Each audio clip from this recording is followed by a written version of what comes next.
Hi, hi, hi! Good morning. Good morning, and welcome to my home office. Wow, this is where all the magic happens.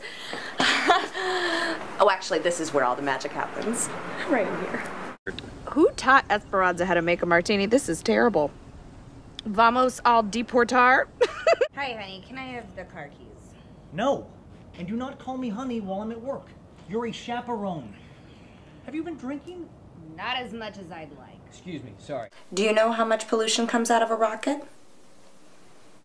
I swear, if I see that son of a bitch again, I'm gonna kick his weenie ass. Don't use that expression. I don't care for it.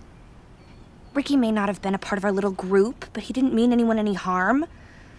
In fact, he was kind of warm.